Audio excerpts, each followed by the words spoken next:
Hi everyone. इस video का बहुत सारे लोग वेट कर रहे थे। एनालिसिस करने में थोड़ा टाइम लग गया क्योंकि 3-4 स्टूडेंट्स थे जिन्होंने यूट्यूब पर रायता फैलाया हुआ था पेपर के बाद से कि आपने जो पढ़ाया हुआ है, जो आपने दिए हैं स्टडी मटेरियल या ई बुक या मॉक टेस्ट या जो क्वेश्चंस आपने करवाए हुए हैं, उससे कुछ भी नहीं लड़ा। जितनी लाइव मॉक टेस्ट आपने ली, जितने अपने मॉक टेस्ट बनाए हैं, उनमें से कुछ भी नहीं आया। अब चूंकि मैंने पेपर तो दिया नहीं था, so I was just waiting to come out the answer की and I will review the paper, ताकि मेरे पास पेपर आए और मैं सही एक रिव्यू दे सकूं, पेपर्स का एनालिसिस कर सकूं कि क्या पैटर्न था, क्या नहीं था, कितने क्वेश्चंस लड़े, कितने क्वेश्चंस नहीं लड़े। और जो स्टूडेंट ये भी पूछ रहे थे कि सर कट ऑफ क्या जाएगी, सेफ स्कोर क्या जाएगा, तो जब तक मैं पेपर नहीं देखूंगा, जब तक मुझे कुछ आइडिया नहीं लगेगा कि पेपर किस लेवल का था, तब तक मैं कैसे कह सकता था कि कट ऑफ कितना होना चाहिए या सेफ स्कोर कितना होना चाहिए। नाउ इस वीडियो में मैं आपको कट ऑफ भी बताने वाला हूं कि क्या कट ऑफ जाएगा, क्या सेफ स्कोर होने वाला है, एग्जाम का क्या लेवल था ये भी मैं आपको क्लियर करूंगा, और साथ ही साथ जो मेरे कोर्सेस और मॉक टेस्ट हैं FSSAI असिस्टेंट एग्जाम को लेकर के, मैं उनका ट्रू रिव्यू दूंगा। ट्रू रिव्यू का मतलब ये है कि वो क्वेश्चंस जो डायरेक्टली हिट हुए पेपर में, मैं आपको वो भी बताने वाला हूँ। वो क्वेश्चंस जो इनडायरेक्टली पूछे गए हैं टॉपिक से, मैं वो भी बताऊंगा। और जो क्वेश्चंस नहीं आए, मतलब पेपर में आए हैं लेकिन मैंने अपने कोर्सेज के अंदर नहीं दिए, मैं आपको वो भी दिखाऊंगा। ठीक है, और वो क्यों हुए हैं वो भी मैं आपको बता दूंगा इस पूरे वीडियो में।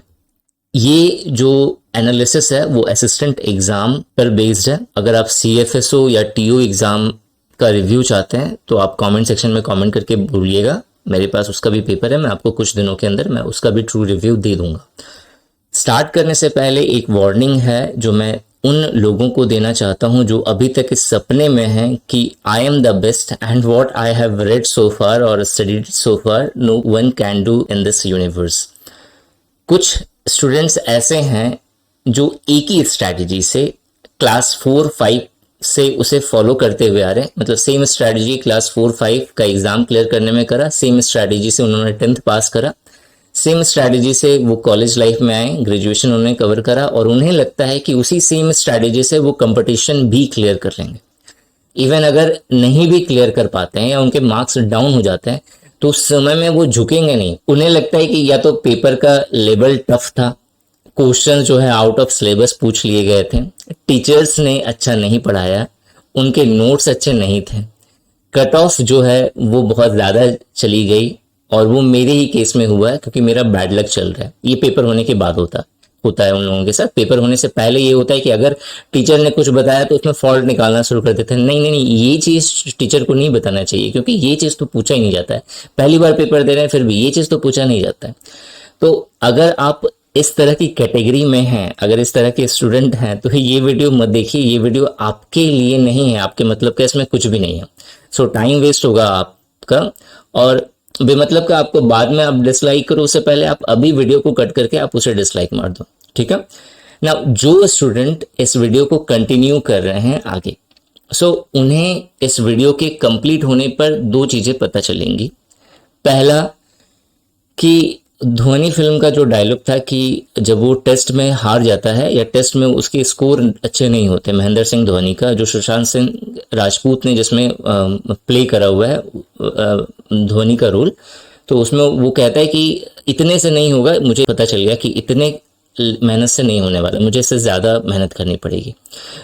आपको इस वीडियो के बाद आपको ये पता चल जाएगा कि आपका लेवल क्या है और आपको कितना करना चाहिए था, या फिर और कितना आप करते कि आप सक्सेसफुल हो जाते हैं, ये आपको पता चल जाएगा इस वीडियो के बाद ना। और दूसरा जो है, ये मेरे कोर्सेस और मॉक टेस्ट का आपको कंप्लीट रिव्यू मैं देने वाला हूं कि किस तरह से क्वेश्चंस पूछे जाते हैं। अगर कोई टीचर जो है अगर नोट्स बना रहा है तो उसे कैसे पढ़ना चाहिए, क्या क्या चीज़ें होती हैं जो एक क्रिप्सी नोट्स में, ई बुक जो मैंने लॉन्च करा था FSSAI से रिलेटेड, वो मात्र 62 पेजेस की थी, जिसमें लास्ट के आई थिंक कुछ पेजेस जो हैं वो बैनर्स थे, पैम्पलेट्स वगैरह सब थे।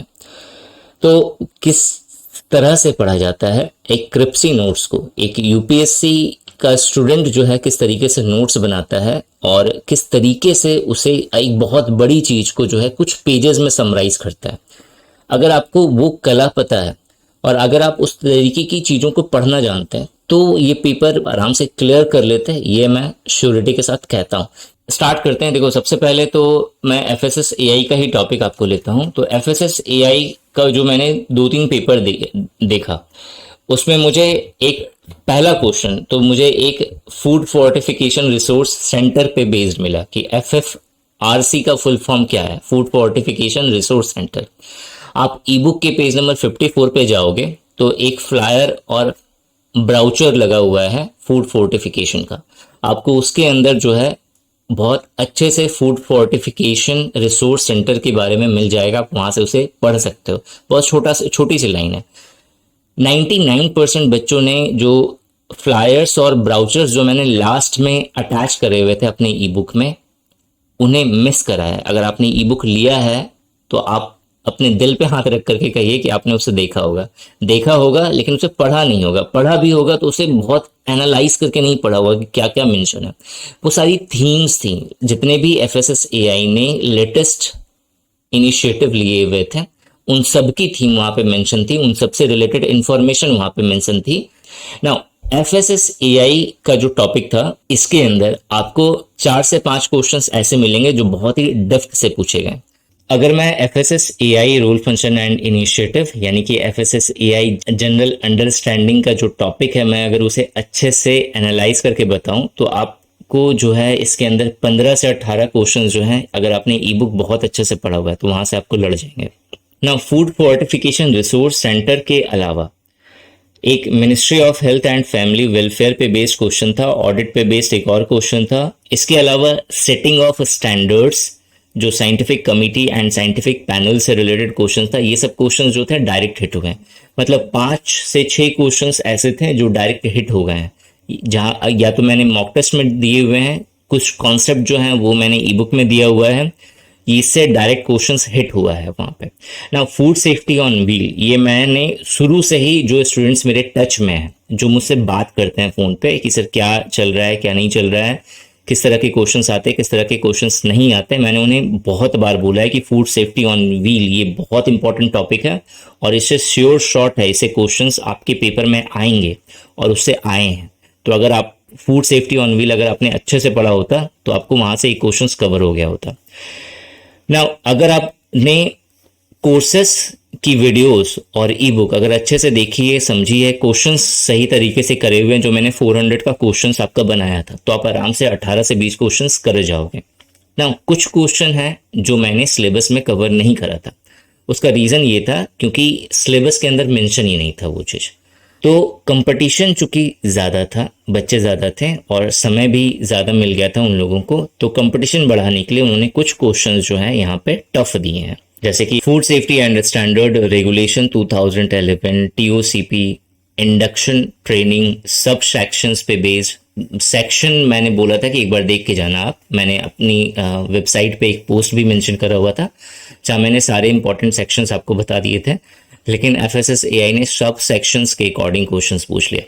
तो 4 से 5 क्वेश्चंस ऐसे थे जो बहुत डीप अगर आपने पढ़ा होता तभी जो है आप अटेम्प्ट करके जाते। तो 5 क्वेश्चंस मैं मान के चलता हूँ कि 5 क्वेश्चंस आप अटेम्प्ट नहीं कर पाते, लेकिन 20 क्वेश्चंस तो अटेम्प्ट आपके अच्छे से हो जाते हैं। कुछ क्वेश्चंस जैसे एक तो हींग वाला क्वेश्चन, ये बहुत ही हवा बना करके रखा हुआ था, जिस पेपर के से आने के बाद ही लोग पूछना शुरू कर रहे थे कि सर हींग का क्वेश्चन आया था, उसका एडल्टरेशन का क्वेश्चन था।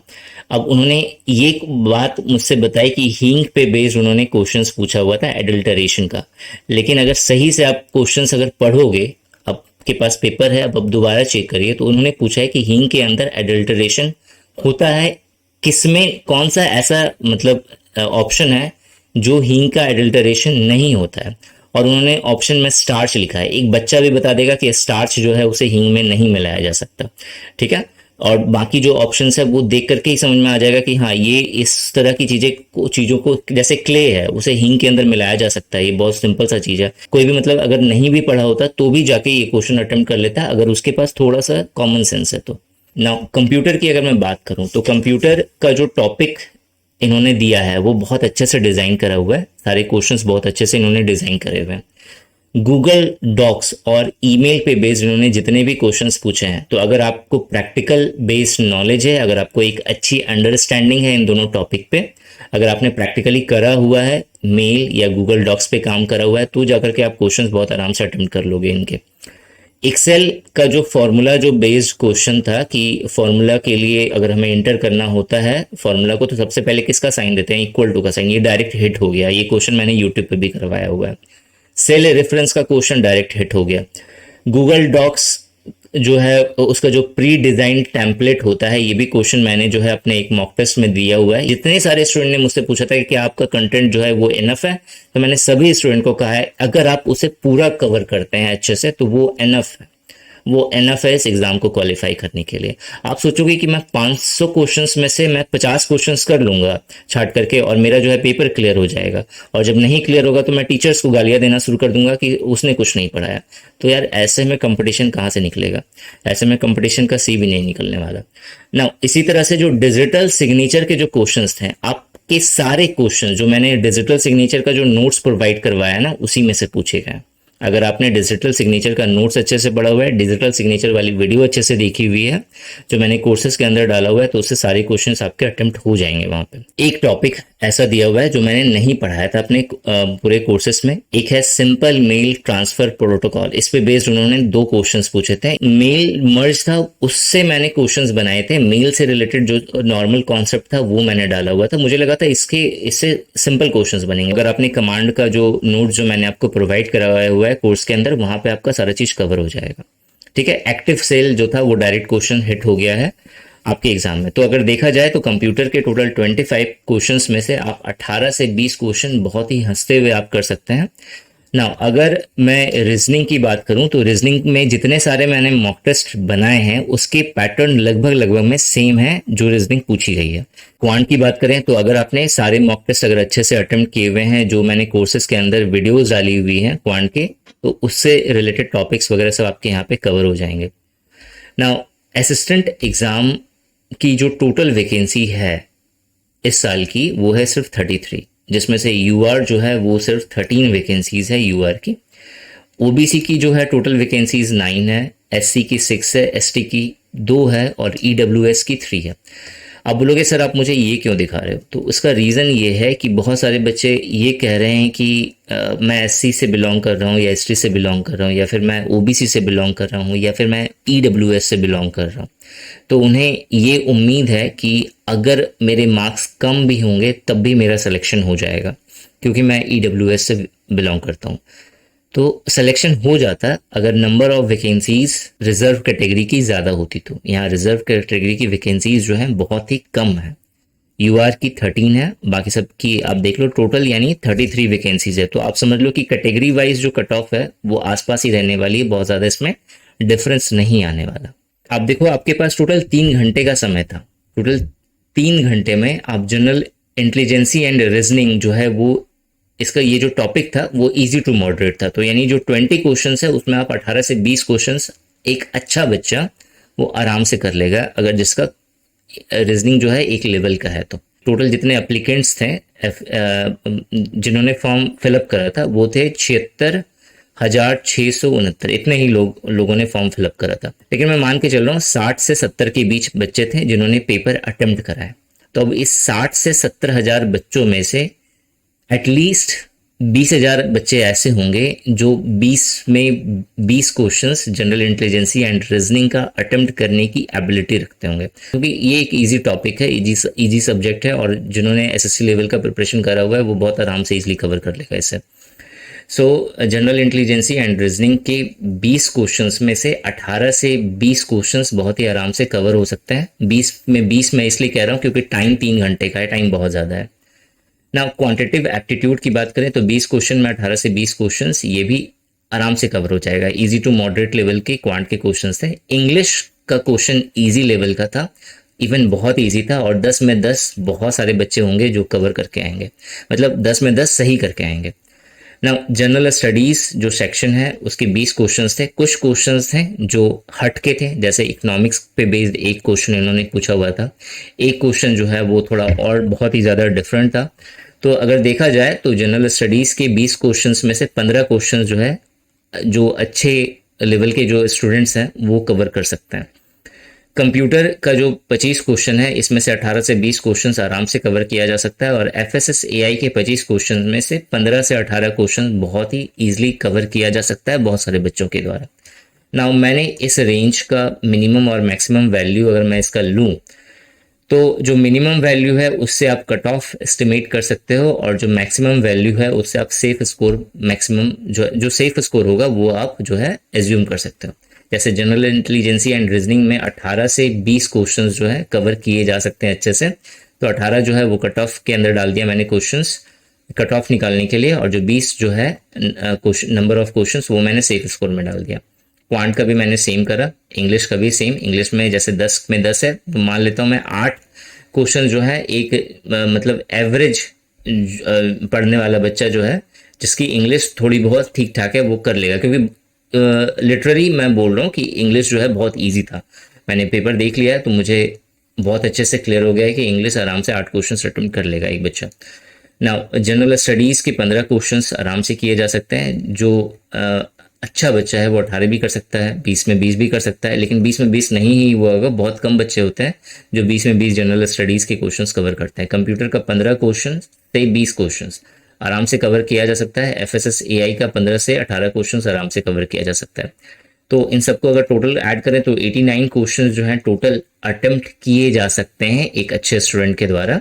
वहीं जो सेफ स्कोर के लिए जो है 103 जो है क्वेश्चंस अच्छे से कवर किया जा सकता है। तो यानी अगर आपके ने 103 क्वेश्चन सही करे हुए हैं बिल्कुल, और कोई भी क्वेश्चन गलत नहीं करा हुआ है, या फिर अगर आपने 89 क्वेश्चन सही करा हुआ है और कोई भी क्वेश्चन गलत नहीं करा हुआ है, तो इंटू 4 कर लो, इसे भी इंटू 4 कर लो, तो 356 के आसपास कट ऑफ जाएगी। मतलब अगर आप देख लो, क्योंकि ये इसमें मुझे सिर्फ 33 नंबर ऑफ स्टूडेंट्स है, और अप्रोक्सीमेटली मैं मान सकता हूँ कि 356 प्लस, मतलब 356 एक दो नंबर ज़्यादा ले लो आप, कम नहीं हो सकता। 356 के आसपास जिसके जिसके नंबर बन रहे हैं वो उनका कट ऑफ क्लियर हो जाएगा। सेफ स्कोर की बात करें तो इंटू 4 कर दो 103 को, तो 412। आप प्लस माइनस 2-3 ले सकते हो यहाँ पे, 405 8 से लेकर के जो है 412 प्लस भी हो सकता है।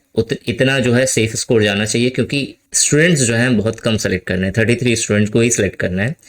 तो आप अप्रोक्सीमेटली मान के चल सकते हो जिनके जिनके मार्क्स 400 प्लस हैं उनके चांसेस हैं 99% कि उनका सिलेक्शन फाइनल सिलेक्शन हो जाए।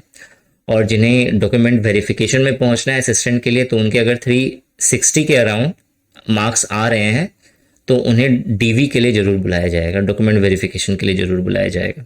अगर आपको ये वीडियो अच्छी लगे तो आप इसे ज़रूर लाइक करिए, और जिनके मार्क्स डाउन हुए हैं उन्हें निराश होने की ज़रूरत नहीं है। ये गेम है एक तरह से, आप समझिए, और यहाँ वही जीतेगा जो कंटिन्यूअस जो है मेहनत कर रहा है। परसिस्टेंट होना बहुत ज़रूरी है।